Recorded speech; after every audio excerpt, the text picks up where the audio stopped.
ಮತ್ತೊಮ್ಮೆ ಎಲ್ರಿಗೂ ಅಮರ್ಸ್ ಕ್ಲಾಸಸ್ಗೆ ಸ್ವಾಗತ. ನಾನು ಅಮರೇಶ್ ಪೋತ್ನಾಳ್. ಇವತ್ತಿನ ಈ ಒಂದು ವಿಡಿಯೋದಲ್ಲಿ ನಾವು ಪೊಲೀಸ್ ಕಾನ್ಸ್ಟೇಬಲ್ ಮತ್ತು PSI ಕ್ವೆಶ್ಚನ್ ಪೇಪರ್ಗಳ ಒಂದು ಟ್ರೆಂಡ್ ಅನಾಲಿಸಿಸನ್ನು ಮಾಡ್ತಾ ಹೋಗೋಣ. ಅಂದರೆ ಕಳೆದ 20 ಪ್ರಶ್ನೆ ಪತ್ರಿಕೆಗಳನ್ನು ತೆಗೆದುಕೊಂಡು ಯಾವ ಸಬ್ಜೆಕ್ಟಿಂದ ಎಷ್ಟು ಕ್ವೆಶನ್ಸ್ ಬಂದಿದ್ವು. ಜನರಲ್ ಆಗಿ ನಾವು ಇತಿಹಾಸ, ಭೂಗೋಳ, ಅರ್ಥಶಾಸ್ತ್ರ ಮತ್ತು ರಾಜ್ಯಶಾಸ್ತ್ರಗಳಿಂದ 15ರಿಂದ 20 ಕ್ವೆಶನ್ ಬರ್ಬೋದು ಅಂತ ಗೆಸ್ ಮಾಡ್ತಾ ಇರ್ತೀವಿ. ಆದರೆ ಇಲ್ಲಿ ಟ್ರೆಂಡ್ ಸ್ವಲ್ಪ ಡಿಫ್ರೆಂಟ್ ಆಗಿದೆ.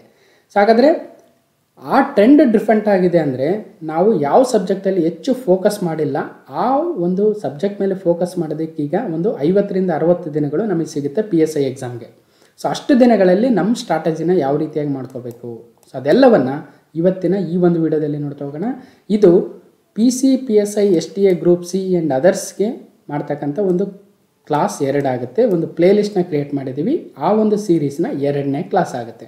ಹಾಗಾದರೆ ಇದರಲ್ಲಿ ಏನೇನು ನಾವು ಕವರ್ ಮಾಡ್ತಾ ಹೋಗ್ತೀವಿ ಅನ್ನೋದಾದರೆ ನೋಡಿ, PSI ಕಳೆದ 10 ಪ್ರಶ್ನೆ ಪತ್ರಿಕೆಗಳ ಒಂದು ಟ್ರೆಂಡ್ ಅನಾಲಿಸಿಸ್ನ ಮಾಡ್ತಾ ಹೋಗ್ತೀವಿ. PCಯಲ್ಲೂ ಸಹಿತನ ಅಂದರೆ ಪೊಲೀಸ್ ಕಾನ್ಸ್ಟೇಬಲ್ನ 10 ಕಳೆದ ಅಂದರೆ ರೀಸೆಂಟ್ ಆಗಿರ್ತಕ್ಕಂಥ 10 ಕ್ವಶನ್ ಪೇಪರ್ಸ್ನ ತೆಗೆದುಕೊಂಡು ಅದರ ಟ್ರೆಂಡ್ ಅನಾಲಿಸಿಸ್ ಯಾವ ಥರ ಇದೆ, ಅಂದರೆ ಯಾವ್ಯಾವ ಸಬ್ಜೆಕ್ಟ್ಗಳಲ್ಲಿ ಎಷ್ಟೆಷ್ಟು ಕ್ವಶನ್ಸ್ ಬಂದಿತ್ತು ಅಂತ, ಜೊತೆಗೆ 13 ವಿಷಯಗಳ ಪ್ರಾಮುಖ್ಯತೆ. ಅಂದರೆ ಈ ಎರಡನ್ನು ಅನಾಲಿಸಿಸ್ ಮಾಡಿದಾಗ ನಾವು ಒಂದು 13 ಇಂಪಾರ್ಟೆಂಟ್ ಆಗಿರ್ತಕ್ಕಂಥ ಸಬ್ಜೆಕ್ಟ್ಸ್ ಅಂತ ಕನ್ಸಿಡರ್ ಮಾಡ್ತೀವಿ. ಅವು ಯಾವ್ಯಾವು ಮತ್ತು ಅವುಗಳಿಗೆ ಯಾವ ರೀತಿಯಾಗಿ ರೆಡಿ ಆಗಬೇಕು, ಜೊತೆಗೆ ಯಾವ ಸಬ್ಜೆಕ್ಟಿಂದ ಎಷ್ಟು ಕ್ವಶನ್ಸ್ ಬಂದಿದ್ವು ಅಂತ ಇದರಿಂದ ಗೊತ್ತಾಗುತ್ತೆ. ಮತ್ತು ಸ್ಪರ್ಧಾತ್ಮಕ ಪರೀಕ್ಷೆಗಳಲ್ಲಿ ಯಶಸ್ಸಿಗೆ ಸಿಂಪಲ್ ಸೂತ್ರಗಳನ್ನು ನಾವು ಇಂದಿನ ವಿಡಿಯೋದಲ್ಲಿ ಡಿಸ್ಕಸ್ ಮಾಡಿದ್ವಿ. ಒಂದು ಗ್ಲಾನ್ಸ್ ಮಾಡೋಣ, ಒಂದಷ್ಟು ಸ್ಟ್ರಾಟಜಿಗಳನ್ನು ಮಾಡ್ತಾ ಹೋಗೋಣ, ಎಸ್ಪೆಷಲಿ ಫಾರ್ PC ಮತ್ತು PSIಗೆ. ಓಕೆ, ಹಾಗಾದರೆ ಇಲ್ಲಿ ನನ್ನ ಒಂದು ಕಿರುಪರಿಚಯ ಇದೆ. ಆ ಪ್ಲೇ ಲಿಸ್ಟ್ ಹೇಳ್ತಾ ಇದ್ದೆ, ಪ್ಲೇ ಲಿಸ್ಟ್ ನೇಮನ್ನು ಇಲ್ಲಿ ಕೊಟ್ಟಿದ್ದೀನಿ. ನೀವು ಅಮರ್ಸ್ ಕ್ಲಾಸಸ್ಸಲ್ಲಿ ಹೋಗಿ ಆ ಪ್ಲೇ ಲಿಸ್ಟ್ನ ಸರ್ಚ್ ಮಾಡ್ಬೋದು. ಮೊದಲನೇ ಕ್ಲಾಸಲ್ಲಿ ನಾವು ಅಪ್ಕಮಿಂಗ್ ಎಲ್ಲ ಎಕ್ಸಾಮ್ಸ್ ಬಗ್ಗೆ ಒಂದು ಡಿಸ್ಕಷನ್ ಮಾಡಿದ್ವಿ. ಇದು 2ನೇ ಕ್ಲಾಸ್ ಆಗುತ್ತೆ. ಇದರಲ್ಲಿ 20 ಪ್ರಶ್ನೆ ಪತ್ರಿಕೆಗಳು ಅಂದರೆ PC, PSI ಪ್ರಶ್ನೆ ಪತ್ರಿಕೆಗಳನ್ನು ತೆಗೆದುಕೊಂಡು ಒಂದು ಟ್ರೆಂಡ್ ಅನಾಲಿಸಿಸ್ನ ಮಾಡ್ತಾ ಹೋಗ್ತಾ ಇದ್ದೀವಿ. ಹಾಗಾದರೆ ಮೊದಲನೇ ಭಾಗದಲ್ಲಿ ನಾವು ಈಗ 10 ಪ್ರಶ್ನೆ ಪತ್ರಿಕೆಗಳನ್ನು PSI ರಿಲೇಟೆಡ್ ತೆಗೆದುಕೊಳ್ಳೋಣ. ಈಗ ನೋಡಿ, PSIಗೆ ಒಟ್ಟು 947 ಪೋಸ್ಟ್ಗಳನ್ನು ಕಾಲ್ ಮಾಡಿದ್ದಾರೆ. ಆ 947 ಪೋಸ್ಟ್ಗಳು ಸಿವಿಲ್ PSI ಆಗ್ತವೆ. ಅದಕ್ಕೋಸ್ಕರ ಈ 10 ಪ್ರಶ್ನೆ ಪತ್ರಿಕೆಗಳಲ್ಲಿ ಮೊದಲ 5 ಪ್ರಶ್ನೆ ಪತ್ರಿಕೆಗಳು ಸಿವಿಲ್ PSIದೇ ತೆಗೆದುಕೊಂಡಿದ್ದೀನಿ. ಓಕೆ, ಅಂದರೆ 2020ರಲ್ಲಿ 2 ಪೇಪರು, 2019ರದೊಂದು, 2017ರದೊಂದು, 2016ರ ಸಿವಿಲ್ PSI 5 ಕ್ವಶನ್ ಪೇಪರ್ಗಳಾದರೆ ಇನ್ನೂ 5 RSIಗಳು, KSRP RSI ಅಥವಾ CRDR RSIಗಳನ್ನ ತೆಗೆದುಕೊಂಡಿರ್ತಕ್ಕಂಥದ್ದು. ಓಕೆ, ಯಾಕಂದರೆ ಕ್ವಶನ್ ಪೇಪರ್ ಸೆಟ್ ಮಾಡ್ತಕ್ಕಂಥವ್ರು ಇವುಗಳನ್ನೇ ಒಂದು ಕನ್ಸಿಡರ್ ಮಾಡಿ ಮಾಡ್ತಾರೆ ಅಂತಕ್ಕಂಥದ್ದು ನಮ್ಮೆಲ್ಲರ ಊಹೆ ಆಗುತ್ತೆ. ಅದಕ್ಕೋಸ್ಕರ ಹಾಗಾದರೆ ಮೊದಲನೇ ಒಂದು ಸಬ್ಜೆಕ್ಟು ಹಿಸ್ಟ್ರಿ ಆಗುತ್ತೆ. ಈ ಹಿಸ್ಟ್ರಿಯಲ್ಲಿ ಈ 10 ಕ್ವಶನ್ ಪೇಪರ್ಗಳಲ್ಲಿ ಯಾವ ರೀತಿಯಾಗಿ ಎಷ್ಟು ಪ್ರಶ್ನೆಗಳು ಬಂದಿದ್ವು ಅಂತ ನೋಡ್ತಾ ಹೋಗೋಣ. ಸೊ ಮೊದಲನೇ ಸಬ್ಜೆಕ್ಟು ಇತಿಹಾಸ. ಇತಿಹಾಸದಲ್ಲಿ ನೋಡಿ, 2020ರ PSI ಸಿವಿಲಲ್ಲಿ 13 ಪ್ರಶ್ನೆಗಳು ಬಂದಿದ್ವು. ನಂತರ ಸೇಮ್ ಜನವರಿ 2020ರಲ್ಲಿ ನಡೆದಿರ್ತಕ್ಕಂಥ ಸಿವಿಲ್ PSIಯಲ್ಲಿ 8 ಪ್ರಶ್ನೆ, ನೆಕ್ಸ್ಟು 12, 19, 18. ಅತಿ ಕಡಿಮೆ ಅಂದರೆ 3 ಪ್ರಶ್ನೆಗಳನ್ನು ಕೇಳಿದ್ರು 2021ರ RSIಯಲ್ಲಿ. ನೋಡಿ, ಬೇಕಾದ್ರೆ ನೀವು ಕ್ವಶನ್ ಪೇಪರ್ ಹೋಗಿ ಚೆಕ್ ಮಾಡ್ಬೋದು. ಅತಿ ಹೆಚ್ಚು ಅಂದರೆ ಎಷ್ಟು ಕೇಳ್ತಾ ಇದ್ದಾರೆ? 20 ಪ್ರಶ್ನೆಗಳನ್ನು ಕೇಳ್ತಾ ಇದ್ದಾರೆ. ಅಂದರೆ ಜನರಲ್ ಆಗಿ ನೋಡಿದಾಗ ಒಂದು 10ರಿಂದ 15 ಪ್ರಶ್ನೆಗಳನ್ನು ನಾವು ಹಿಸ್ಟ್ರಿ ಅಥವಾ ಇತಿಹಾಸ ಸಬ್ಜೆಕ್ಟಿಂದ ಎಕ್ಸ್ಪೆಕ್ಟ್ ಮಾಡ್ಬೋದು. ಇದು ಟ್ರೆಂಡ್. ಸೊ ಇತ್ತೀಚೆಗೆ ಅಂದರೆ ಕಳೆದ ಒಂದು 10 ಪ್ರಶ್ನೆ ಪತ್ರಿಕೆಗಳನ್ನು ತೆಗೆದುಕೊಂಡಾಗ ಹಿಸ್ಟ್ರಿಯಿಂದ ಎಷ್ಟು ಕ್ವಶನ್ಸ್ ಎಕ್ಸ್ಪೆಕ್ಟ್ ಮಾಡ್ತಾರೆ ಅಂದರೆ ಒಂದು 10ರಿಂದ 15 ಬರ್ಬೋದಂತ ಇದರಿಂದ ಗೆಸ್ ಆಗುತ್ತೆ. ಬಟ್ ಯಾವುದೇ ಫಿಕ್ಸ್ ಇಷ್ಟೇ ಬರುತ್ತೆ ಅಂತ ಹೇಳೋಕ್ಕಾಗೋದಿಲ್ಲ. ಅತಿ ಹೆಚ್ಚು ಅಂದರೆ 20, ಅತಿ ಕಡಿಮೆ ಅಂದರೆ 3 ಪ್ರಶ್ನೆಗಳನ್ನು ಕೇಳಿದ್ದಾರೆ. ಇದರಿಂದ ಗೊತ್ತಾಗ್ತಾ ಇದೆ. ಇದೇ ಥರ ಬೇರೆ ಬೇರೆ ಸಬ್ಜೆಕ್ಟಿಗೆ ಎಷ್ಟೆಷ್ಟು ಕೇಳಿದ್ದಾರೆ ಅಂತ ಗೊತ್ತಾದಾಗ ನಮಗೊಂದು ಕ್ಲಿಯರ್ ಪಿಕ್ಚರ್ ಗೊತ್ತಾಗುತ್ತೆ. ಓಕೆ, ಸೊ ಹಾಗಾದರೆ ನೆಕ್ಸ್ಟ್ ಸಬ್ಜೆಕ್ಟು ಜಿಯೋಗ್ರಫಿ, ಭೂಗೋಳಶಾಸ್ತ್ರದಿಂದ ಎಷ್ಟಿದೆ ನೋಡಿ. ಭೂಗೋಳಶಾಸ್ತ್ರದಿಂದ 2020ರಲ್ಲಿ 9, 17, 15, 8, 13 ಈ ಥರ ಕೇಳ್ತಾ ಇದ್ದಾರೆ. 2021ರ CRRSIಯಲ್ಲಿ ಅತಿ ಹೆಚ್ಚು ಅಂದರೆ 36 ಪ್ರಶ್ನೆಗಳು ಬಂದಿದ್ವು. ನೋಡಿ, 36 ಪ್ರಶ್ನೆಗಳನ್ನು ಒಂದೇ ಪ್ರಶ್ನೆ ಪತ್ರಿಕೆಯಲ್ಲಿ ಜಿಯೋಗ್ರಫಿಮಯ ಅಥವಾ ಭೂಗೋಳಮಯವಾಗಿತ್ತು ಆ ಪೇಪರ್ ಅಂತ ಹೇಳ್ತಾ ಇದ್ವಿ. ಸೊ ಅತಿ ಕಡಿಮೆ ಅಂದರೆ 7 ಪ್ರಶ್ನೆಗಳು ಬಂದಿರತಕ್ಕಂಥದ್ದನ್ನು ನೋಡ್ತಾ ಇದ್ವಿ. ಸೊ ಇಲ್ಲೂ ಸಹಿತನು ಭೂಗೋಳದಲ್ಲಿ ಸುಮಾರು 15ರಿಂದ ಅಥವಾ 10ರಿಂದ 15 ಇಲ್ಲೂ ಸಹಿತ ಕೇಳ್ತಕ್ಕಂಥ ಚಾನ್ಸಸ್ ಇದೆ ಮುಂದೆ ಬರ್ತಕ್ಕಂಥ ಎಲ್ಲ ಪರೀಕ್ಷೆಗಳಲ್ಲಿ. ಓಕೆ, ಸೊ ಇಲ್ಲಿ ಇನ್ನೊಂದೇನೆಂದರೆ ಕೆಲವೊಂದು ಪ್ರಶ್ನೆಗಳನ್ನು ಕೆಲವೊಬ್ಬರು ಸ್ಟ್ಯಾಟಿಕ್ GKಗೆ ಹಾಕಿದರೆ, ಕೆಲವೊಬ್ಬರು ಜಿಯೋಗ್ರಫಿಗೆ ಹಾಕಿರ್ತಾರೆ. ಸೊ ನಾನು ಇಲ್ಲೂ ಕೂಡ 1-2 ಕ್ವಶನ್ ಆ ಕಡೆ ಈ ಕಡೆ ಆಗ್ತವೆ. ಕೆಲವೊಂದು ಈಗ ಸಪೋಸ್ ಯಾವುದಾದ್ರೂ ಒಂದು ಕೈಗಾ ಅಣುವಿದ್ಯುತ್ ಸ್ಥಾವರ ಎಲ್ಲಿದೆ ಅಂತ ಕೇಳಿದರೆ ಕೆಲವೊಬ್ರು ಸ್ಟಾಟಿಕ್ ಜಿ ಕೆ ಅಂತ ಅನ್ಕೊಳ್ತೀವಿ, ಕೆಲವೊಬ್ರು ಜಿಯೋಗ್ರಫಿ ಅಂತ ಅನ್ಕೊಳ್ತಾರೆ. ಸೊ ಹಾಗಾಗಿ ಇಲ್ಲಿ ನಂಬರ್ ಸ್ವಲ್ಪ ವ್ಯತ್ಯಾಸ ಆಗ್ಬೋದು, 1, 2 ಆ ಕಡೆ ಈ ಕಡೆ ಆಗ್ಬೋದು. ಸೊ ಅದು ಗಮನದಲ್ಲಿರಲಿ. ಸೊ ನೆಕ್ಸ್ಟು ಅಂದರೆ ಈಗ ಹಿಸ್ಟ್ರಿ ಒಂದು 10ರಿಂದ 15 ಅನ್ಕೋಬೋದು, ಜಿಯೋಗ್ರಫಿ ಕೂಡ 10ರಿಂದ 15 ಅನ್ಕೋಬೋದು. ಅತಿ ಹೆಚ್ಚು ಎಷ್ಟು ಬಂದಿತ್ತು ಅಂದರೆ 36 ಬಂದಿತ್ತು ಅಂತ ಕೂಡ ನೋಡಿದ್ವಿ. ಸೊ ಇಲ್ಲಿ ಇನ್ನೊಂದು ನೆಕ್ಸ್ಟ್ ಸಬ್ಜೆಕ್ಟ್ ಹೋಗೋಣ, ಪಾಲಿಟಿ ಆ್ಯಂಡ್ ಕಾನ್ಸ್ಟಿಟ್ಯೂಷನ್ಸ್. ಅಂದರೆ ಭಾರತದ ಸಂವಿಧಾನ ಮತ್ತು ರಾಜ್ಯಶಾಸ್ತ್ರವನ್ನು ತೆಗೆದುಕೊಂಡಾಗ ಎಷ್ಟು ಪ್ರಶ್ನೆಗಳನ್ನು ಕೇಳಿದರು ನೋಡಿ. ಇಲ್ಲಿ ಅತಿ ಹೆಚ್ಚು ಅಂದರೆ 16 ಪ್ರಶ್ನೆಗಳು ಬಂದಿದ್ದಾವೆ, ಅತಿ ಕಡಿಮೆ ಅಂದರೆ 2 ಪ್ರಶ್ನೆಗಳು ಬಂದಿದ್ದಾವೆ. ಇಲ್ಲಿ ಜಿಯೋಗ್ರಫಿಲಿ ಹೆಚ್ಚು ಬಂದಿರೋದ್ರಿಂದ 2021ರ RSIಯಲ್ಲಿ ಸೊ ಪೊಲಿಟಿಲಿ ಕಡಿಮೆ ಮಾಡಿದ್ದಾರೆ.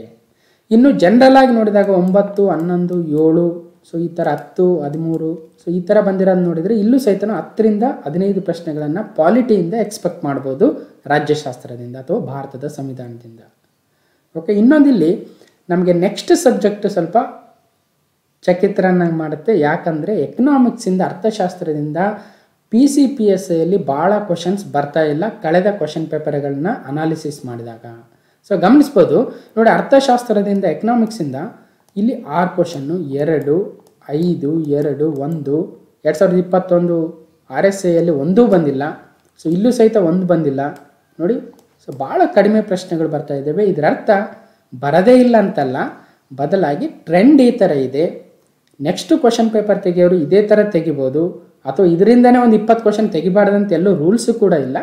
ಬಟ್ ನಮ್ಮ ಪ್ರಿಪ್ರೇಷನ್ ಯಾವ ಥರ ಇರಬೇಕಂದ್ರೆ, ಜನರಲಾಗಿ ಯಾವ ಥರ ಕೇಳ್ತಾ ಇದ್ದಾರೆ ಇತ್ತೀಚಿನ ದಿನಗಳಲ್ಲಿ, ಯಾವ ಟಾಪಿಕ್ ಇಂಪಾರ್ಟೆಂಟ್ ಆಗಿದ್ದಾವೆ ಅದ್ರ ಮೇಲೆ ಹೆಚ್ಚಿನ ಫೋಕಸ್ ಮಾಡ್ತಾ ಇರ್ಬೇಕನ್ನೋದು ನಮ್ಮೆಲ್ಲರ ಒಪಿನಿಯನ್ ಆಗುತ್ತೆ. ಹಂಗಂತ ಬೇರೆ ಸಬ್ಜೆಕ್ಟನ್ನು ಕಡಿಮೆ ಓದ್ರಿ ಅಂತ ಹೇಳೋದು ಇದರ ಉದ್ದೇಶ ಅಲ್ಲ, ಟ್ರೆಂಡನ್ನು ಹೇಳ್ತಕ್ಕಂಥದ್ದು ಮಾತ್ರ. ಎಲ್ಲ ಸಬ್ಜೆಕ್ಟ್ಗಳನ್ನು ಈಕ್ವಲ್ ಆಗಿ ಓದಬೇಕು, ಅಷ್ಟೇ ಫೋಕಸ್ ಕೊಡಬೇಕು. ಬಟ್ ಕ್ವಶನ್ ಪೇಪರ್ನ ಯಾರು ಸೆಟ್ ಮಾಡ್ತಾರೆ ಅವರ ಒಂದು ಮೈಂಡ್ ಸೆಟ್ಟನ್ನು ಕೂಡ ಅರ್ಥ ಮಾಡ್ಕೊಳ್ಳೋದು ಕಾಂಪಿಟೇಟಿವ್ ಎಕ್ಸಾಮ್ ಪ್ರಿಪೇರ್ ಆಗ್ತಕ್ಕಂಥವ್ರ ಒಂದು ಇಂಟೆನ್ಷನ್ ಆಗಿರಬೇಕು. ಓಕೆ, ಆಯಿತು. ಎಕನಾಮಿಕ್ಸು ಕಡಿಮೆ ಕೇಳ್ತಾ ಇದ್ದಾರೆ ಅಂತ ಗೊತ್ತಾಯಿತು, ಆದರೂ ಸಹಿತ ಇಂಪಾರ್ಟೆಂಟ್ ಈಗ RBI ಆಗಿರ್ಬೋದು, ಸೆನ್ಸಸ್ ಆಗಿರ್ಬೋದು, ನಮ್ಮ ರೆಪೋ ರೇಟು, ರಿವರ್ಸ್ ರೆಪೋ ರೇಟ್ಗಳಾಗಿರ್ಬೋದು, ಅಥವಾ GDP NDPಗಳಾಗಿರ್ಬೋದು, ಅವುಗಳನ್ನು ಅಟ್ಲೀಸ್ಟು ಜಾಸ್ತಿ ಫೋಕಸ್ ಮಾಡಿ ತಿಳ್ಕೊಳ್ಳೇಬೇಕಾಗುತ್ತೆ. ಓಕೆ, ಸೊ ನೆಕ್ಸ್ಟ್ ಬರೋಣ ಕರೆಂಟ್ ಅಫೇರ್ಸ್. ಪ್ರಚಲಿತ ಘಟನೆಗಳ ಮೇಲೆ ಎಷ್ಟೆಷ್ಟು ಕೇಳಿದ್ದಾರೆ ಅಂತ ನೋಡೋದಾದರೆ, ಅತಿ ಹೆಚ್ಚು ಅಂದರೆ 2016 ಮತ್ತು 2021ರಲ್ಲಿ 26 ಪ್ರಶ್ನೆಗಳು ಬಂದಿದ್ದಾವೆ. ಓಕೆ, ಸೊ ನೆಕ್ಸ್ಟ್ ಕಡಿಮೆ ಅಂದರೆ 7 ಬಂದಿದೆ. ಇಲ್ಲೂ ಸಹಿತ ಜನರಲ್ ಆಗಿ ಒಂದು 15ರಿಂದ 20 ಬರ್ಬೋದು, ಅಥವಾ 10ರಿಂದ 20ರೊಳಗಡೆ ಈ ರೇಂಜಲ್ಲಿ ಬರ್ಬೋದು ಪ್ರಚಲಿತ ಘಟನೆಗಳ ಮೇಲೆ. ಇಲ್ಲೂ ಸಹಿತ ಕೆಲವೊಂದು ಪ್ರಚಲಿತ ಘಟನೆಗಳನ್ನು ಕೆಲವೊಬ್ಬರು ಜಿಯೋಗ್ರಫಿಗೆ ಹಾಕೊಂಡ್ಬಿಡ್ತಾರೆ, ಕೆಲವೊಬ್ಬರು ಎಕನಾಮಿಕ್ಸ್ಗೆ ಹಾಕೊಳ್ತಾರೆ, ಕೆಲವೊಬ್ಬರು ಇನ್ನೊಂದಾದ ಸ್ಟಾಟಿಕ್ GK ಅನ್ಬೋದು, ಇಲ್ಲ ಜನರಲ್ ಸೈನ್ಸ್ ಅನ್ಕೋಬೋದು. ಸೊ ಈಗ ಯಾವುದೋ ಒಂದು ಸೈನ್ಸ್ ರಿಲೇಟೆಡ್ ಇದ್ದರೆ ಅದನ್ನು ಜನರಲ್ ಸೈನ್ಸ್ಗೆ ಹಾಕ್ಕೋಬೋದು, ಅಥವಾ ಯಾವುದೋ ಒಂದು ಪ್ಲೇಸ್ ಸ್ಥಳಕ್ಕೆ ಸಂಬಂಧಿಸಿದರೆ ಅದನ್ನು ಜಿಯೋಗ್ರಫಿ ಅಂತ ಕನ್ಸಿಡರ್ ಮಾಡ್ಬೋದು. ಬಟ್ ಜನರಲ್ ಆಗಿ ಆ ಘಟನೆ ಮೇಲೆ, ಆ ಒಂದು ವಿಚಾರದ ಮೇಲೆ, ಆ ಒಂದು ಇಶ್ಯೂ ಮೇಲೆ ಏನೋ ಒಂದು ಪ್ರಚಲಿತ ಘಟನೆ ನಡೆದಿರುತ್ತೆ, ಅದಕ್ಕೋಸ್ಕರ ಅದು ಇಂಪಾರ್ಟೆಂಟ್ ಆಗಿರುತ್ತೆ. ಅದ್ರ ಬೇಸಿಸ್ ಮೇಲೇ ಬೇರೆ ಕ್ವಶನ್ಗಳನ್ನ ಕೇಳಿರ್ತಾರೆ. ಸೊ ನಾನು ಅದನ್ನು ಕೂಡ ನೆನ್ನೆ ವಿಡಿಯೋದಲ್ಲಿ ಕೂಡ ಡಿಸ್ಕಸ್ ಮಾಡಿದ್ವಿ. ಅಂದರೆ ಈಗ ಒಂದು ರಾಜ್ಯಕ್ಕೆ ರಾಜ್ಯಪಾಲರನ್ನ ಯಾವ ವಿಧಿಯ ಮೇಲೆ ನೇಮಕ ಮಾಡ್ತಾರೆ ಅನ್ನೋದು ಪಾಲಿಟಿ ಕ್ವಶನ್ ಆಗುತ್ತೆ, ಹೌದು. ಆದರೆ ಅದು ಆ್ಯಕ್ಚುಲಿ ಈಗ ರಾಜ್ಯಪಾಲರನ್ನ ನೇಮಿಸಿರ್ತಕ್ಕಂಥದ್ದು ಪ್ರಚಲಿತ ಘಟನೆ, ಆ ಪ್ರಚಲಿತ ಘಟನೆಯ ಆಧಾರದ ಮೇಲೆ ಆ ಪಾಲಿಟಿ ಕ್ವಶನ್ ರೈಸ್ ಆಗಿರುತ್ತೆ ಅಲ್ವಾ. ಸೊ ಇದೇ ಥರ ಸೊ ಈ ರೀತಿಯ ಪ್ರಶ್ನೆಗಳು ಬರ್ತವೆ. ಅದಕ್ಕೋಸ್ಕರ ಕರೆಂಟ್ ಅಫೇರ್ಸ್ ವೆರಿ ಇಂಪಾರ್ಟೆಂಟ್ ಅಂತ ಕೂಡ ಹೇಳ್ತಾ ಇದ್ದೀನಿ. ನೆಕ್ಸ್ಟ್ ಸ್ಟಾಟಿಕ್ GKಗೆ ಹೋಗೋಣ. ಸ್ಟಾಟಿಕ್ GKದಲ್ಲಿ ಕೆಲವೊಂದು ಸಲ ಭಾಳ ಕ್ವಶನ್ಸ್ ಬಂದಿರೋದನ್ನು ಕೂಡ ನೋಡ್ತೀವಿ ನೋಡಿ. ಅತಿ ಹೆಚ್ಚು ಅಂದರೆ 24 ಪ್ರಶ್ನೆಗಳು ಬಂದಿದ್ದಾವೆ. ಸ್ಟಾಟಿಕ್ GK ಅಂದರೆ ಈಗ ಎಕ್ಸಾಂಪಲ್ ಯಾವುದು ಪ್ರಪಂಚದಲ್ಲಿ ಅತಿ ದೊಡ್ಡದು, ಅತಿ ಚಿಕ್ಕದು, ಅಥವಾ ಕೆಲವೊಂದು ವಿಚಾರಗಳಿರ್ತವೆ. ಈಗ ಮೌಂಟ್ ಎವರೆಸ್ಟ್ ಆಗಿರ್ಬೋದು. ಸೊ ಈ ರೀತಿಯ ಯಾವುದೋ ಬುಕ್ ಯಾರು ಬರೆದ್ರು, ಸೊ ಕೆಲವೊಂದಿದ್ದಾವೆ ಅವು ಸ್ಟಾಟಿಕ್ GK. ಅವುಗಳನ್ನ ನಾನು ಭಾಳಷ್ಟು ಕವರ್ ಮಾಡಿ ಕೊಟ್ಟಿದ್ದೀನಿ, ಮುಂದಿನ ದಿನಗಳು ನೋಡೋಣ. ಜನರಲ್ ಆಗಿ ಈ ಸಬ್ಜೆಕ್ಟ್ಗಳನ್ನು ಬಿಟ್ಟು ಉಳಿದಿರ್ತಕ್ಕಂಥದ್ದನ್ನು ನಾವು ಸ್ಟಾಟಿಕ್ GKನ ಅವು ಯಾವತ್ತೂ ಚೇಂಜ್ ಆಗಲ್ಲ, ಆ ರೀತಿಯ ಒಂದು ವಿಚಾರಗಳನ್ನು ಸ್ಟಾಟಿಕ್ GK ಅಂತ ಕರಿತೀವಿ. ಅದರಲ್ಲಿ 24 ಪ್ರಶ್ನೆಗಳು 2020ರ RSIಯಲ್ಲಿ ಬಂದಿತ್ತು. ಅತಿ ಕಡಿಮೆ ಅಂದರೆ 4 ಕ್ವಶನ್ ಬಂದಿರೋದನ್ನು ನೋಡ್ತೀವಿ. ಇನ್ನು 17 ಬಂದಿದ್ದಾವೆ, 14 ಬಂದಿದ್ದಾವೆ, ಕೆಲವೊಂದು ಸಲ 11, 12 ಕೂಡ ಬಂದಿದ್ದಾವೆ. ಸೊ ಇಲ್ಲೂ ಸಹಿತ ಈ ಒಂದು ಟ್ರೆಂಡ್ ಮೇಲೆ ನಾವು ಎಷ್ಟು ಫೋಕಸ್ ಮಾಡಬೇಕು, ತೀರಾ ಸ್ಟಾಟಿಕ್ GK ಬಿಟ್ಬಿಡಬಾರ್ದು ಅನ್ನೋದು ಗೊತ್ತಾಗುತ್ತೆ. So next general science. ಇಲ್ಲೂ ಸಹಿತ ಕೆಲವೊಂದು ಭಾರಿ ವ್ಯತ್ಯಾಸಗಳನ್ನು ನೋಡಿದ್ದೀವಿ ನೋಡಿ. ಜನರಲ್ ಸೈನ್ಸು 2020ರ PSI ಸಿವಿಲಲ್ಲಿ ಭಾಳ ಒಂದು 31 ಪ್ರಶ್ನೆಗಳನ್ನ ಬಂದಿದ್ದು ನೋಡಿ, ಯಾರೇ ಎಕ್ಸ್ಪೆಕ್ಟ್ ಮಾಡಿರಲಿಲ್ಲ. ಸೊ ಏನು ಸೈನ್ಸ್ ಬ್ಯಾಕ್ಗ್ರೌಂಡ್ವರೆಗೆ ಭಾಳ ಯೂಸ್ ಆಯಿತು ಅಂತ ಕೂಡ ಮಾತಾಡಿದ್ವಿ. 31 ಪ್ರಶ್ನೆಗಳು 2020 ಒಂದು PSI ಸಿವಿಲ್ ಪೇಪರಲ್ಲೇ ಬಂದಿದ್ದಾವೆ ಜನರಲ್ ಸೈನ್ಸ್ ಮೇಲೆ. ಇನ್ನು ಅತಿ ಕಡಿಮೆ ಅಂದರೆ 6 ಪ್ರಶ್ನೆಗಳನ್ನ ಕೇಳಿದ್ದಾರೆ. ಇನ್ನು 17, 16, 18, 15 ಬಂದಿರೋದನ್ನು ಕೂಡ ನೋಡ್ತಾ ಇದ್ದೀವಿ. ಹಾಗಾಗಿ ಜನರಲ್ ಆಗಿ ಒಂದು 10ರಿಂದ 20 ಪ್ರಶ್ನೆಗಳ ಮಧ್ಯೆ ಬರ್ಬೋದು ಜನರಲ್ ಸೈನ್ಸು. ಅದಕ್ಕೋಸ್ಕರ ನೆಗ್ಲೆಕ್ಟ್ ಮಾಡಬೇಡಿ, very important. Okay, so next ಒಂದೇ ತೆರನಾಗಿರ್ತಕ್ಕಂಥ ನಂಬರ್ ಆಫ್ ಕ್ವಶನ್ಸ್ ಕೇಳಿರ್ತಕ್ಕಂಥ ಸಬ್ಜೆಕ್ಟ್ ಅಂದ್ರೆ ಅದು ಮೆಂಟಲ್ ಎಬಿಲಿಟಿ, ಮಾನಸಿಕ ಸಾಮರ್ಥ್ಯ. ಜನರಲ್ ಆಗಿ ಒಂದು 10 ಕ್ವಶನ್ ಅಂತೂ ಫಿಕ್ಸ್ ಆಗಿ ಕೇಳ್ತಾ ಇದ್ದಾರೆ ಕಳೆದ ಒಂದು 10 ಪ್ರಶ್ನೆಗಳ ಒಂದು ಟ್ರೆಂಡ್ ಅನಾಲಿಸಿಸ್ನ ನೋಡಿದಾಗ. ನೋಡಿ ಇಲ್ಲಿ 10 ಇದೆ, 10. ಸೊ ಜಾಸ್ತಿ ಅಂದರೆ 2020 RSIಯಲ್ಲಿ 20 ಪ್ರಶ್ನೆಗಳನ್ನು ಕೇಳಿದ್ರು. ಸೊ ಅದು ಬಿಟ್ಟರೆ 10, 12, ಕೆಲವೊಂದು ಸಲ 5 ಕ್ವಶನ್ನು ಸಹಿತ ಕೇಳಿದ್ದಾರೆ.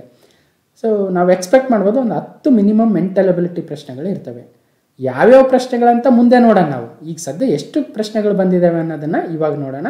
ಮುಂದೆ ಯಾವ ಟಾಪಿಕ್ ಮೇಲೆ ಪರ್ಟಿಕ್ಯುಲರ್ ಆಗಿ ಯಾವುದೋ ಒಂದು ಟಾಪಿಕ್ ಮೇಲೆ ಹೆಚ್ಚಿನ ಪ್ರಶ್ನೆಗಳು ಒಂದು ಅಥವಾ 2 ಪ್ರಶ್ನೆಗಳು ಇದ್ದೇ ಇರ್ತವೆ. ಅದು ಬ್ಲಡ್ ರಿಲೇಷನ್ಸ್ ಆಗಿರ್ಬೋದು, ಅಥವಾ ಕ್ಯಾಲೆಂಡರ್ ಆಗಿರ್ಬೋದು, ಟೈಮ್ ಆ್ಯಂಡ್ ವರ್ಕ್ ಆಗಿರ್ಬೋದು, ಟೈಮ್ ಆ್ಯಂಡ್ ಡಿಸ್ಟೆನ್ಸ್ ಆಗಿರ್ಬೋದು, ಅಥವಾ ಟ್ರೈನ್ ಆಗಿರ್ಬೋದು. ಯಾವ ಕ್ವಶನ್ ಮೇಲೆ ಯಾವ ಒಂದು ಟಾಪಿಕ್ ಮೇಲೆ ಬಂದಿದೆ ಅಂತ ನೆಕ್ಸ್ಟ್ ಯಾವ್ದಾದ್ರು ವೀಡಿಯೋದಲ್ಲಿ ನೋಡ್ತಾ ಹೋಗೋಣ. ಈಗ ಸದ್ಯ ಎಷ್ಟು ಕ್ವಶನ್ಸ್ ಬಂದಿದ್ದಾವೆ ಅನ್ನೋದು ಮಾತ್ರ ಇಲ್ಲಿನ ಫೋಕಸ್ ಆಗುತ್ತೆ. ಸೊ ಮೆಂಟಲ್ ಎಬಿಲಿಟಿ ಅಥವಾ ಮಾನಸಿಕ ಸಾಮರ್ಥ್ಯ ಎಷ್ಟು ಕ್ವಶನ್ಸ್ ಬರ್ತವೆ ಅಂದರೆ ಮಿನಿಮಮ್ ಒಂದು 10 ಕ್ವಶನ್ಸ್ ಬರ್ತವೆ ನೆನಪಿರಲಿ.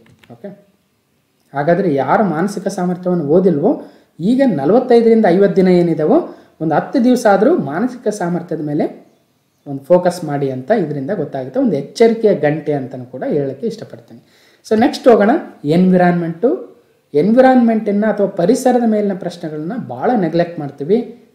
ಬಟ್ ಅಲ್ಲಿ ಬರ್ತಕ್ಕಂಥ 2-3 ಪ್ರಶ್ನೆ ನಮ್ಮ ಇಡೀ ಜಾಬ್ ಸಕ್ಸಸ್ ಕಡೆ ತೆಗೆದುಕೊಂಡು ಹೋಗ್ಬೋದು. ಭಾಳಷ್ಟು ಜನ ಏನು ಮಾಡ್ತೀವಿ, ಮಿಸ್ ಮಾಡ್ಕೊಳ್ತೀವಿ. ಆ ಸಬ್ಜೆಕ್ಟ್ನ ಯಾರೂ ಓದಕ್ಕೆ ಹೋಗಲ್ಲ, ಅದು ಅರ್ಥ ಆಗಲ್ಲ, ಅಥವಾ ಒಂದೇನೋ ಒಟ್ಟಿನಲ್ಲಿ ನಾವು ಪ್ರಿಪೇರ್ ಆಗಕ್ಕೆ ಹೋಗಲ್ಲ. ಬಟ್ ಇಲ್ಲಿ ಆ 2-3 ಪ್ರಶ್ನೆಗಳೇ ನಮ್ಮ ಜೀವನ ಬದಲಾವಣೆ ಮಾಡ್ತವೆ. ಈ ಕೆಳಗಡೆ ಇರ್ತಕ್ಕಂಥ ಒಂದು ನೆಕ್ಸ್ಟ್ ಸಬ್ಜೆಕ್ಟ್ಗಳು ಇಲ್ಲಿವರೆಗೆ ಏನಿತ್ತು, ಮೆಂಟಲ್ ಎಬಿಲಿಟಿವರೆಗೂ ಮಿನಿಮಮ್ 10ರಿಂದ 15 ಪ್ರಶ್ನೆ ಬರ್ತಾಯಿತ್ತು. ಹಾಗಾಗಿ history 1, geography 2, polity 3, economics 4, current affairs 5, strategic 6, general science 7, mental ability 8. ಈ 8 ಸಬ್ಜೆಕ್ಟ್ಗಳನ್ನ ಚೆನ್ನಾಗಿ ಪ್ರಿಪೇರ್ ಆಗ್ತೀವಿ. ಇನ್ನು ಮುಂದಿನ ಸಬ್ಜೆಕ್ಟ್ಗಳು ಅಷ್ಟೊಂದು ಪ್ರಿಪೇರ್ ಆಗಲ್ಲ. ಇಲ್ಲೇ ನಾವು ಮಿಸ್ ಆಗೋದು. ಎಲ್ಲರೂ 70% ರೀಚ್ ಆಗಿಬಿಡ್ತೀವಿ. ಬಟ್ 80% ಅಥವಾ ಆ ಲಿಸ್ಟಲ್ಲಿ ಬರೋದಿದೆಯಲ್ವ, ಆ ಒಂದು 8ರಿಂದ 10 ಕ್ವಶನ್ಗಳೇ ವೆರಿ ಇಂಪಾರ್ಟೆಂಟ್ ಆಗ್ತವೆ. ಆ 8ರಿಂದ 10 ಕ್ವಶನ್ಗಳು ಎಲ್ಲಿ ಮಿಸ್ ಹೊಡಿತವೆ ಅಂದರೆ ಈ ಕೆಳಗಿನ ಸಬ್ಜೆಕ್ಟಿಂದನೇ ಮಿಸ್ ಆಗೋದು. ಹಾಗಾದರೆ ಪರಿಸರದಿಂದ ಎಷ್ಟು ಪ್ರಶ್ನೆಗಳು ಬರ್ತಾ ಇದ್ದಾವೆ ಜನರಲ್ ಆಗಿ ಅಂದರೆ ನೋಡಿ, 2020ರಲ್ಲಿ 5 ಕೇಳಿದ್ದಾನೆ, ನೆಕ್ಸ್ಟ್ ಪೇಪರಲ್ಲಿ 1 ಕೇಳಿದ್ದಾನೆ, ಅದು ನೆಕ್ಸ್ಟ್ 2 ಕೇಳಿದ್ದಾನೆ. ಅತಿ ಹೆಚ್ಚು ಅಂದರೆ 2020 KSRP RSIಯಲ್ಲಿ 11 ಪ್ರಶ್ನೆಗಳು ಎನ್ವಿರಾನ್ಮೆಂಟಿಂದನೇ ಬಂದಿದ್ದಾವೆ, ಪರಿಸರದ ರಿಲೇಟೆಡ್ ಇದ್ದಾವೆ. ಜಿಯೋಗ್ರಫಿ ಬೇರೆ, ಪರಿಸರ ವಿಜ್ಞಾನ ಬೇರೆ ಆಗುತ್ತೆ. ಜಿಯೋಗ್ರಫಿ ರಿಲೇಟೆಡು ಒಂದಷ್ಟು ಕ್ವಶನ್ಗಳು ಅನಿಸ್ತಾ ಇರುತ್ತೆ. ಆ ಒಂದು ಟೈಗರ್ ರಿಸರ್ವ್ ಎಲ್ಲಿದೆ, ಈ ನ್ಯಾಷನಲ್ ಪಾರ್ಕ್ ಎಲ್ಲಿದೆ ಅಂದಾಗ ಜನರಲ್ ಆಗಿ ಜಿಯೋಗ್ರಫಿ ಅನ್ಕೊಳ್ತೀವಿ. ಬಟ್ ಪರ್ಟಿಕ್ಯುಲರ್ ಆಗಿ ಅದು ಪರಿಸರ ವಿಜ್ಞಾನ ಆಗುತ್ತೆ. ಹಾಗಾದರೆ ಪರಿಸರ ವಿಜ್ಞಾನದಲ್ಲಿ ಕೆಲವೊಂದು ಸಲ 5 ಕ್ವಶನ್ ಕೇಳಿದ್ದಾನೆ, ಕೆಲವೊಂದು ಸಲ 1 ಕೇಳಿದ್ದಾನೆ. ಸೊ ಅಟ್ಲೀಸ್ಟ್ 1 or 2 ಕ್ವಶನ್ಸ್ ಇದ್ದೇ ಇರುತ್ತೆ. ಒಂದು 3-4 ಕ್ವಶನ್ ಎಕ್ಸ್ಪೆಕ್ಟ್ ಮಾಡಿದರೆ ಆ 2-3 ಕ್ವಶನ್ಗಳೇ ನಮ್ಮ ಜೀವನನ ಚೇಂಜ್ ಮಾಡ್ಬೋದು.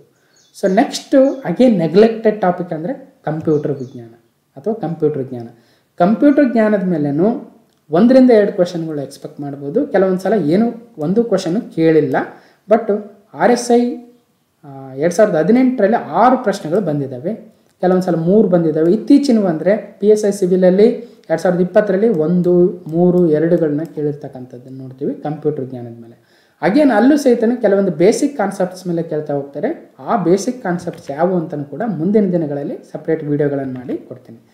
So next science and technology, ಇದ್ರ ಮೇಲೆ ಜಾಸ್ತಿ ಫೋಕಸ್ ಮಾಡ್ತಾ ಇಲ್ಲ, ಯಾಕೋ ಏನೋ ನಮ್ಮ PSI PC ಎಕ್ಸಾಮ್ಗಳಲ್ಲಿ. ಸೊ ಒಂದೊಂದು ಸಲ 4, 2, 1 ಕೇಳಿದ್ದೇನೆ. ಕೆಲವೊಂದು ಪ್ರಶ್ನೆ ಪತ್ರಿಕೆಗಳಲ್ಲಿ ಏನೂ ಕೇಳಿಲ್ಲ. ಅಂದರೆ ಈವನ್ ಇಸ್ರೋ, DRDO, ನಮ್ಮ ಡಿಫೆನ್ಸ್ ಸೆಕ್ಟ್ರು, ನಮ್ಮ ಕ್ಷಿಪಣಿಗಳು, ಮಿಸೈಲ್ಸ್ಗಳು ಅಥವಾ ನಮ್ಮ ಉಪಗ್ರಹಗಳ ಮೇಲೆ ಹೆಚ್ಚಿನ ಪ್ರಶ್ನೆಗಳು ಕೇಳಬೇಕಾಗಿತ್ತು. ಬಟ್ ಭಾಳ ಕೇಳ್ತಾ ಇಲ್ಲ. ಬಟ್ ಆದರೂ ಸಹಿತ ಒಂದು ಅಪ್ಡೇಟ್ ಅಂತೂ ಮಾಡ್ಕೊಂಡಿರಬೇಕು. ಅದು ಸೈನ್ಸ್ ಆ್ಯಂಡ್ ಟೆಕ್ ಮೇಲೆ ಆಗುತ್ತೆ. ಕೆಲವೊಂದು ಸಲ ಸೈನ್ಸ್ ಆ್ಯಂಡ್ ಟೆಕ್ನ ನಾವು ಕರೆಂಟ್ ಅಫೇರ್ಸ್ ಮೇಲೂ ಇನ್ಕ್ಲೂಡ್ ಮಾಡ್ಕೊಂಡ್ಬಿಡ್ಬೋದು. Okay, next again police department ಬಗ್ಗೆ. ಪೊಲೀಸ್ ಡಿಪಾರ್ಟ್ಮೆಂಟ್ ಬಗ್ಗೆ 2019ರಲ್ಲಿ 4 ಪ್ರಶ್ನೆಗಳನ್ನ ಕೇಳಿದ್ದಾರೆ. ಕೆಲವೊಂದು ಸಲ ಒಂದೊಂದು ಕೇಳ್ತಾರೆ. ಪೊಲೀಸ್ ಡಿಪಾರ್ಟ್ಮೆಂಟ್ ಆಗ್ಬೋದು ಅಥವಾ ಪೊಲೀಸ್ ರಿಲೇಟೆಡ್ ಇನ್ಫಾರ್ಮೇಷನ್ ಆಗ್ಬೋದು. ಸೊ 1 ಅಥವಾ 2 ಕ್ವಶನ್ಗಳನ್ನ ನಾವು ಎಕ್ಸ್ಪೆಕ್ಟ್ ಮಾಡ್ಬೋದು. So next again ethics and integrity ಮೇಲೆ ಭಾಳ ಕೇಳಿಲ್ಲ. ಒಂದು ಸಲ ಮಾತ್ರ 2016ರ ಪೇಪರಲ್ಲಿ 5 ಪ್ರಶ್ನೆಗಳನ್ನ ಕೇಳಿದರು. ಅಂದರೆ ಈಗ ರಸ್ತೆಯಲ್ಲಿ ಯಾರೋ ಹೋಗ್ತಾ ಇದ್ದಾರೆ, ಸೊ ನೀವೇನು ಮಾಡ್ತೀರಾ, ನೀವು ಇದಾಗಿದ್ದರೆ ಏನು ಮಾಡ್ತೀರಾ, ಅದಾಗಿದ್ದರೆ ಏನು ಮಾಡ್ತೀರಾ ಅಂತ ನಮ್ಮ ಒಪಿನಿಯನ್ ಬೇಸ್ಡ್ ಕ್ವಶನ್ಸ್ ಇರ್ತವೆ. ನಮ್ಮ ಇಂಟೆಗ್ರಿಟಿಯನ್ನು ಎಥಿಕ್ಸನ್ನು ಟೆಸ್ಟ್ ಮಾಡ್ತಕ್ಕಂಥ ಪ್ರಶ್ನೆಗಳಿರ್ತವೆ, ಸಿಂಪಲ್ ಆಗಿರ್ತವೆ. ಬಟ್ ಭಾಳ ಎಕ್ಸಾಮ್ಸಲ್ಲಿ ಕೇಳಿಲ್ಲ. ಒಂದೇ ಒಂದು ಪ್ರಶ್ನೆ ಪತ್ರಿಕೆಯಲ್ಲಿ 5 ಪ್ರಶ್ನೆಗಳು ಬಂದಿದ್ದಾವೆ. ಅವು ಯಾವ್ಯಾವ ಅಂತ ಮುಂದಿನ ದಿನಗಳಲ್ಲಿ ನೋಡೋಣ, ಒಂದು ಸಪ್ರೇಟ್ ವಿಡಿಯೋ ಬೇಕಾದರೆ. Ethics and integrity even KS ಲೆವೆಲಲ್ಲಿ ಯಾವ ಥರ ಕೇಳ್ತಾ ಇದ್ರು ಅಂತ ಕೂಡ ನೋಡೋಣ. ಹೀಗೆ ಒಟ್ಟು PSIನ ಕಳೆದ 10 ಪ್ರಶ್ನೆ ಪತ್ರಿಕೆಗಳ ಟ್ರೆಂಡ್ ಅನಾಲಿಸಿಸ್ ಇದಾಗುತ್ತೆ. ಸೊ ಈ 13 ಸಬ್ಜೆಕ್ಟ್ಗಳನ್ನು ಫೋಕಸ್ ಮಾಡಿ ಓದಬೇಕಾಗುತ್ತೆ. ಮೊದಲ 8 ಸಬ್ಜೆಕ್ಟ್ಗಳಿಂದ ಹೆಚ್ಚಿನ ಮಾರ್ಕ್ಸ್ ಬರುತ್ತೆ. ನೆಕ್ಸ್ಟ್ ಉಳಿದಿರ್ತಕ್ಕಂಥ 5 ಸಬ್ಜೆಕ್ಟ್ಗಳಿಂದ ಅಷ್ಟೇನು ಬರಲ್ಲ. ಬಟ್ ನಮ್ಮನ್ನು ದಡಕ್ಕೆ ಸೇರಿಸ್ತಕ್ಕಂಥ ಅಡಗುಗಳು ಯಾವಂದರೆ ಇವೇ ಆಗ್ತವೆ. ಇವೆಲ್ಲವುಗಳನ್ನು ಎಲ್ಲರೂ ಓದ್ತೀವಿ, ಎಲ್ಲರೂ ಆಲ್ಮೋಸ್ಟ್. ಈಗ ಇದ್ಯಾವುದು 20 ಕ್ವಶನ್ ಬಂದಿದೆ ಹಿಸ್ಟ್ರಿಲಿ ಅಂದರೆ ಎಲ್ಲರೂ ಒಂದು 12ರಿಂದ 13 ಕ್ವಶನ್ಗಳ ಸರಿಯಾಗಿ ಆನ್ಸರ್ ಹಾಕ್ತಾರೆ. ಆದರೆ environment, computer science and tech, ethics and integrity ಅಥವಾ ಪೊಲೀಸ್ ಮೇಲೆ ಬಂದಿರತಕ್ಕಂಥ 1-2 ಕ್ವಶನ್ಗಳು ಸೇರಿ ಒಂದು 10ರಿಂದ 15 ಕ್ವಶನ್ ಆಗುತ್ತೆ. ಅವುಗಳಲ್ಲಿನೇ ಯಾರು ಚೆನ್ನಾಗಿ ಮಾಡ್ತಾರೆ ಅವರು ಕೊನೆಯ ಒಂದು ಫೈನಲ್ ಲಿಸ್ಟಲ್ಲಿ ಇರ್ತಕ್ಕಂಥ ಚಾನ್ಸಸ್ಸೇ ಜಾಸ್ತಿ ಇರುತ್ತೆ. ಓಕೆ, ಸೊ ನಮಗೆಲ್ಲರಿಗೂ ಗೊತ್ತಿದೆ ಕೂಡ. ಸೊ ಇದು ಒಂದು ಟ್ರೆಂಡ್ ಅನಾಲಿಸಿಸು PSI ಬಗ್ಗೆ. ಆಲ್ಮೋಸ್ಟ್ PCದು ಇದೇ ಥರ ಇರುತ್ತೆ, ಅಲ್ಲೇನು ವ್ಯತ್ಯಾಸ ಇರಲ್ಲ. ಲೆವೆಲ್ ಆಫ್ ಡಿಫಿಕಲ್ಟಿ ಒಂದೊಂದು ಸಲ PCದೇ ಜಾಸ್ತಿ ಡಿಫಿಕಲ್ಟಿ ಲೆವೆಲ್ ಬಂದಿತ್ತು ಕ್ವಶನ್ ಪೇಪರ್ ಅನ್ನೋದನ್ನು ಕೂಡ ನೋಡಿದ್ದೀವಿ. ಇನ್ನು PSIದು ಟ್ರೆಂಡ್ ಅನಾಲಿಸಿಸ್ ಆದ ನಂತರ ಈಗ PCದು ಯಾವ ಥರ ಇರುತ್ತೆ ನೋಡ್ತಾ ಹೋಗೋಣ. ಓಕೆ, ಈಗ PCದು ಕಳೆದ 10 ಪ್ರಶ್ನೆ ಪತ್ರಿಕೆಗಳ ಟ್ರೆಂಡ್ ಅನಾಲಿಸಿಸ್ ನೋಡೋದಾದರೆ ಇಲ್ಲೂ ಸಹಿತನು 4000 ಪೋಸ್ಟ್ಗಳನ್ನು ಕರೆದಿದ್ದಾರೆ. ಆ 4000 ಸಿವಿಲ್ ಪೊಲೀಸ್ ಕಾನ್ಸ್ಟೇಬಲ್ ಆಗ್ತವೆ. ಸಿವಿಲ್ ಪೊಲೀಸ್ ಕಾನ್ಸ್ಟೇಬಲ್ದು ಮೊದಲ 5 ಪ್ರಶ್ನೆ ಪತ್ರಿಕೆಗಳನ್ನು ತೆಗೆದುಕೊಂಡಿದ್ದೀನಿ. ಇತ್ತೀಚಿನವು 2020, 2019 3 ಇದ್ದಾವೆ, 2017 ಒಂದಿದೆ. ಇನ್ನು KSRP PC, CRDR PCಗಳು ಏನಿದ್ದಾವೆ ಅವುಗಳನ್ನು ಸಹಿತ 5 ಪ್ರಶ್ನೆ ಪತ್ರಿಕೆಗಳನ್ನು ರೀಸೆಂಟ್ದಿರೋದು ತೆಗೆದುಕೊಂಡು ಟ್ರೆಂಡ್ ಅನಾಲಿಸಿಸ್ ಮಾಡ್ತಕ್ಕಂಥ ಒಂದು ಪ್ರಯತ್ನವನ್ನು ಮಾಡ್ತಾ ಹೋಗೋಣ. ಸೊ ಅವೇ ಸಬ್ಜೆಕ್ಟ್ಸ್ ಸೇಮ್ 13 ಸಬ್ಜೆಕ್ಟ್ಗಳು ಎಷ್ಟೆಷ್ಟು ಪ್ರಶ್ನೆಗಳು ಬಂದಿದ್ವು, ಎಲ್ಲಿ ವೇರಿ ಆಯಿತು ಅಂತ ಒಂದು ಕ್ವಿಕ್ ಆಗಿ ನೋಡ್ಬಿಡೋಣ. ಮೊದಲನೇ ಸಬ್ಜೆಕ್ಟ್ ಇತಿಹಾಸ. ಇತಿಹಾಸದಲ್ಲಿ ಹೈಯೆಸ್ಟ್ 24 ಬಂದಿದೆ, ಕಡಿಮೆ ಅಂದರೆ ಲೋಯೆಸ್ಟ್ ಅಂದರೆ 5 ಬಂದಿದೆ. ಜನರಲ್ ಆಗಿ ಎಷ್ಟು ಬರ್ತಾ ಇದ್ದಾವೆ ನೋಡಿ, 15, 16, 20, 14. ಸೊ ಜನರಲ್ ಆಗಿ 10 to 15 ಎಕ್ಸ್ಪೆಕ್ಟ್ ಮಾಡ್ಬೋದು. ಹೆಚ್ಚು ಅಂದರೆ 20ವರೆಗೂ ಬರ್ಬೋದು. ಇನ್ನು ನೆಕ್ಸ್ಟ್ ಸಬ್ಜೆಕ್ಟು ಜಿಯೋಗ್ರಫಿ ಅಥವಾ ಭೂಗೋಳಶಾಸ್ತ್ರ. ಇಲ್ಲೂ ಸಹಿತನು ಒಂದು 10ರಿಂದ 12 ಕ್ವಶನ್ನ ಎಕ್ಸ್ಪೆಕ್ಟ್ ಮಾಡ್ಬೋದು. ಸೊ ಒಂದು ಆಲ್ಮೋಸ್ಟು ಸೇಮ್ ಟ್ರೆಂಡ್ ಇದೆ, 10 to 15 ಕ್ವಶನ್ಸ್ ಬರೋದನ್ನು ನೋಡ್ತಾ ಇದ್ದೀವಿ. ಇನ್ನು ಪಾಲಿಟಿ ಆ್ಯಂಡ್ ಕಾನ್ಸ್ಟಿಟ್ಯೂಷನ್ಸ್ ಬಂದಾಗ ಇಲ್ಲೂ ಸಹಿತನು ಸೇಮ್ ಟ್ರೆಂಡ್, ಭಾರಿ ವೇರಿಯೇಷನ್ ಏನು ಕಾಣಿಸ್ತಾ ಇಲ್ಲ. ಸೊ PSIಯಲ್ಲಿ ಕಂಡಂಗೆ ಒಂದೇ ಸಲ 30 ಕ್ವಶನ್ ಬರೋದು, 35 ಕ್ವಶನ್ ಬರೋದನ್ನು ಕಾಣ್ತಾ ಇಲ್ಲ. 10 to 15 ಕ್ವಶನ್ ಎಕ್ಸ್ಪೆಕ್ಟ್ ಮಾಡ್ಬೋದು. ನೆಕ್ಸ್ಟು PCಯಲ್ಲಿ ಎಕನಾಮಿಕ್ಸ್ ಬಗ್ಗೆ ಒಂದು ಸ್ವಲ್ಪ PSIಗಿಂತಲೂ ಹೆಚ್ಚಿಗೆ ಕ್ವಶನ್ಸೇ ಕೇಳಿದ್ದೇನೆ. 13 ಬಂದಿದ್ದಾವೆ ನೋಡಿ, 6 ಬಂದಿದೆ, 7 ಬಂದಿದೆ, 9 ಬಂದಿದೆ. PSIಗಿಂತ PCಲಿ ಎಕನಾಮಿಕ್ಸ್ ಸ್ವಲ್ಪ ಜಾಸ್ತಿ ಕೇಳಿದ್ದಾನೆ. ಓಕೆ, ಇನ್ನು ಒಂದೊಂದು ಸಲ ಏನೂ ಕೇಳಿಲ್ಲ, ಅದು ಕೂಡ ಗಮನಿಸಬೇಕು. Next current affairs. ಇಲ್ಲೂ ಸಹಿತ ಒಂದು 20 ಕ್ವಶನ್ ಎಕ್ಸ್ಪೆಕ್ಟ್ ಮಾಡ್ಬೋದು. ಕರೆಂಟ್ ಅಫೇರ್ಸ್ ವೆರಿ ಇಂಪಾರ್ಟೆಂಟ್ ಆಗುತ್ತೆ ಇತ್ತೀಚಿನ ದಿನಗಳಲ್ಲಿ. ನೋಡಿ 22 ಕೇಳಿದ್ದ ಲಾಸ್ಟ್ ಟೈಮು. ಸೊ DRPCಲಿ 20 ಕೇಳಿದ್ದ, 27 ಕೇಳಿದ್ದಾನೆ ಒಂದೊಂದು ಸಲ ಮಿನಿಮಮ್ 13 ಆದರೂ ಕೇಳಿದ್ದಾನೆ. ಅಂದರೆ ಒಂದು 15 ಕರೆಂಟ್ ಅಫೇರ್ಸನ್ನು ಎಕ್ಸ್ಪೆಕ್ಟ್ ಮಾಡ್ಬೋದು. ಇನ್ನು ಸ್ಟಾಟಿಕ್ GK, ಸೊ ಇದು ಸಹಿತನು ಒಂದು 8ರಿಂದ 10 ಕ್ವಶನ್ನ ಎಕ್ಸ್ಪೆಕ್ಟ್ ಮಾಡ್ಬೋದು. ಜನರಲ್ ಸೈನ್ಸು ಭಾಳ ಕೇಳಿಲ್ಲ, ಒಂದು 10ರಿಂದ 12 ಕೇಳಿದ್ದಾನೆ. ಜಾಸ್ತಿ ಅಂದರೆ 22 ಕ್ವಶನ್ಗಳು ಬಂದಿದ್ವು 2019 ಸಿವಿಲ್ PCಲಿ.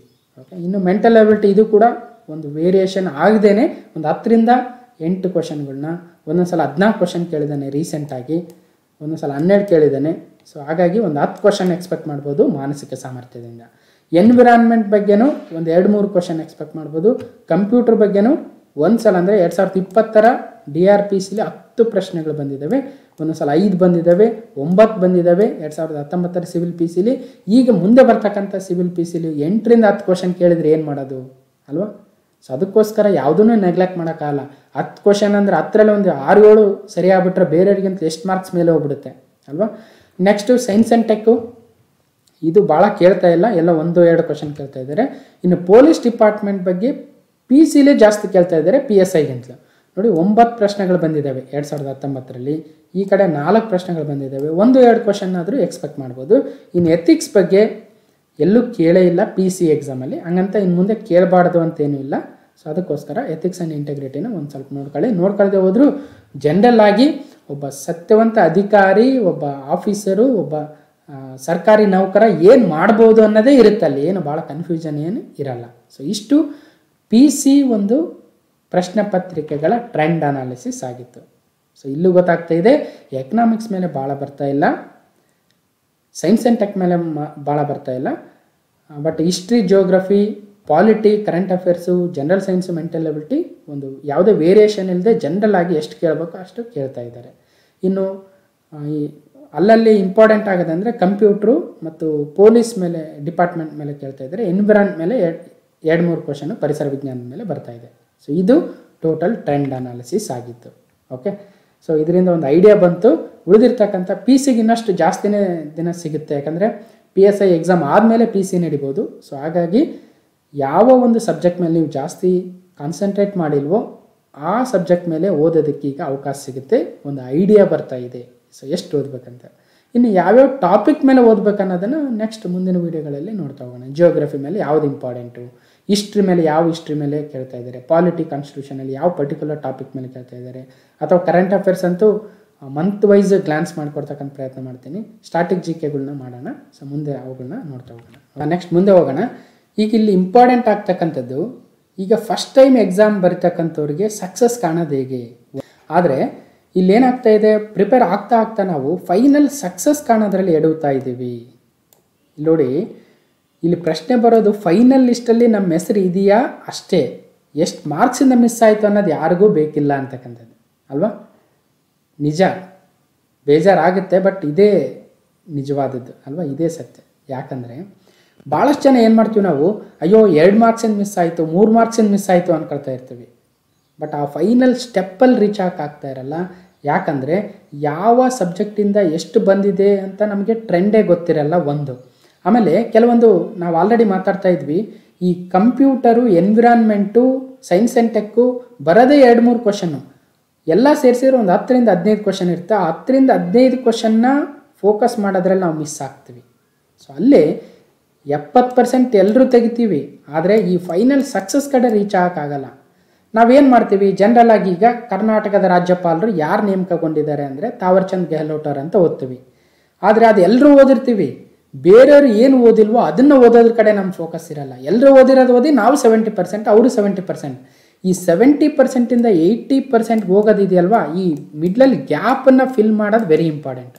ಆ ಗ್ಯಾಪನ್ನು ಫಿಲ್ ಮಾಡ್ಬೇಕಂದ್ರೆ ಬೇರೆಯವರು ಏನು ಮಿಸ್ ಮಾಡಿದ್ದಾರೆ ಅದನ್ನು ಓದಿರಬೇಕು, ಆ ಕ್ವಶನ್ಗಳನ್ನ ನಾವು ಪಕ್ಕ ಅಟೆಂಡ್ ಮಾಡಿ ಬರಬೇಕು, ಪಕ್ಕ ಆನ್ಸರ್ ಇರಬೇಕು.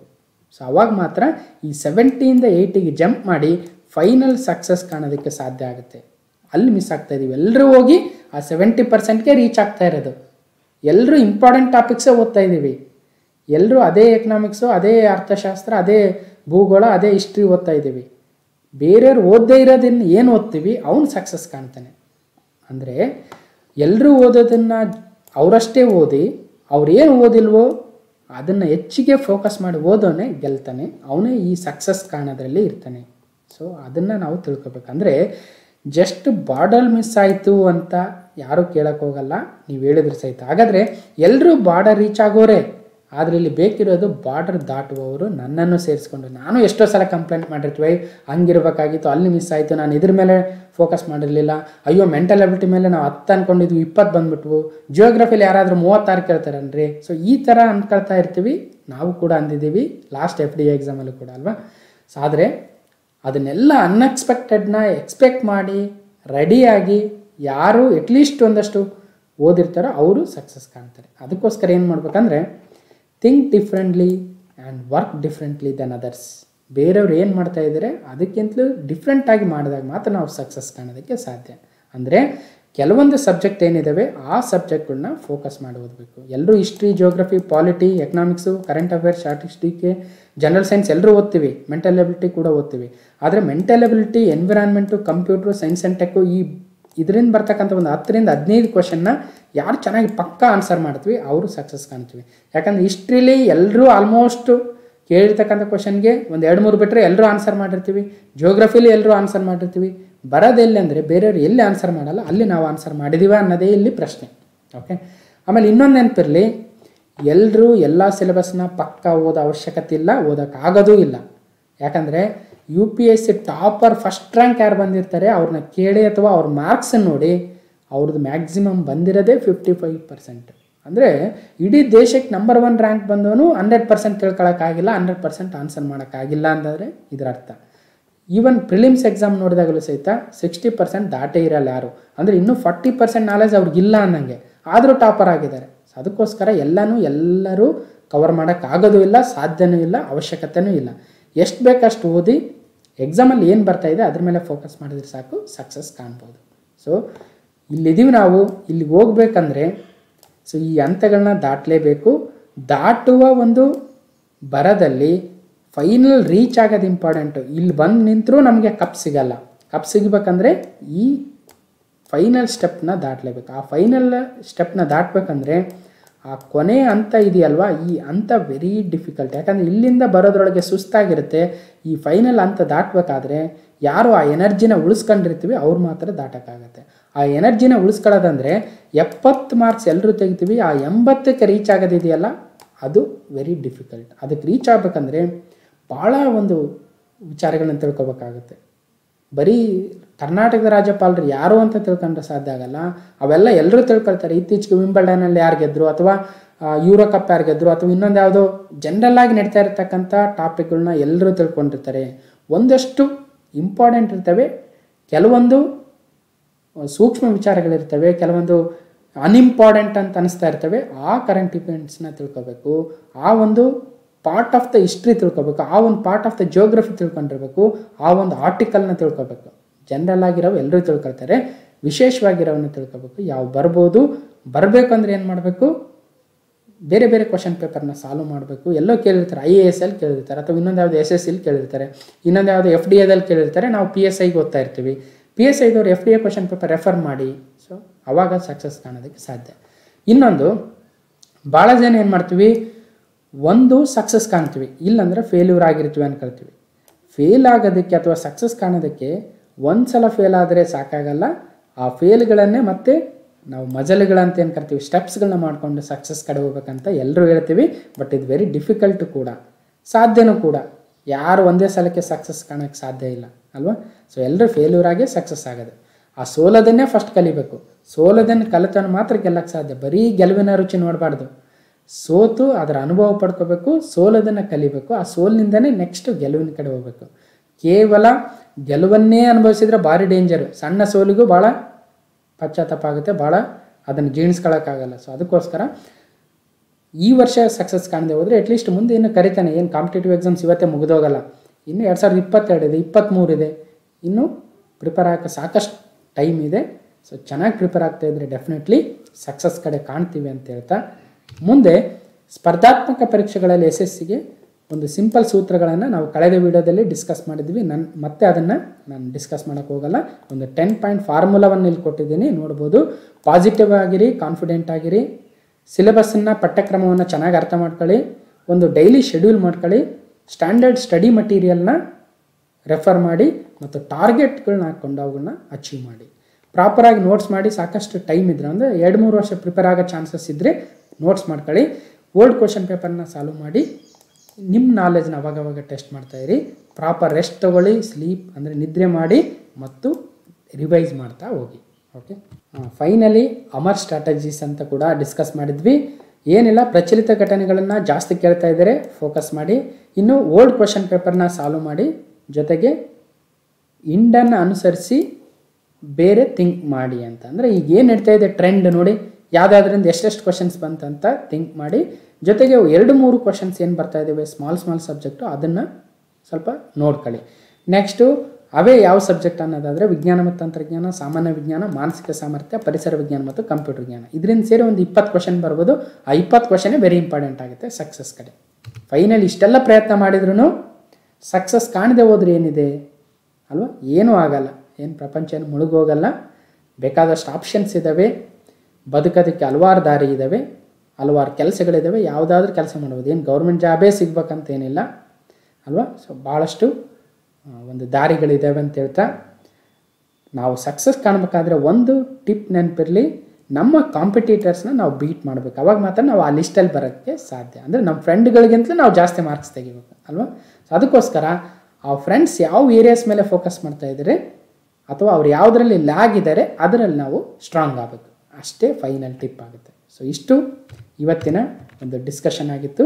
ಇಡೀ ಡಿಸ್ಕಷನಲ್ಲಿ ನಾವು ಟ್ರೆಂಡ್ ಅನಾಲಿಸಿಸ್ ಯಾವ ಥರ ಇದೆ PCPSI ಇದು ಅಂತ ನೋಡಿದ್ವಿ. ಒಂದು 20 ಪ್ರಶ್ನೆ ಪತ್ರಿಕೆಗಳನ್ನು ತೆಗೆದುಕೊಂಡು ಯಾವ್ಯಾವ ಸಬ್ಜೆಕ್ಟಿಂದ ಎಷ್ಟೆಷ್ಟು ಕ್ವಶನ್ಸ್ ಬಂದಿದ್ವು ಅಂತ ನೋಡಿದ್ವಿ. ಉಳಿದಿರ್ತಕ್ಕಂಥ ದಿನಗಳಲ್ಲಿ ಯಾವ ರೀತಿಯಾಗಿ ನಾವು ಪ್ರಿಪೇರ್ ಆಗಬೇಕು. ಸೊ ಇಷ್ಟು ಸ್ಟ್ರಾಟಜಿ ಆಗಿತ್ತು. ಓಕೆ, ಸೊ ಹೀಗೆ ಈ ಒಂದು ವಿಡಿಯೋನ ಕಂಪ್ಲೀಟಾಗಿ ನೋಡಿರ್ತಕ್ಕಂಥ ಎಲ್ರಿಗೂ ಧನ್ಯವಾದಗಳು.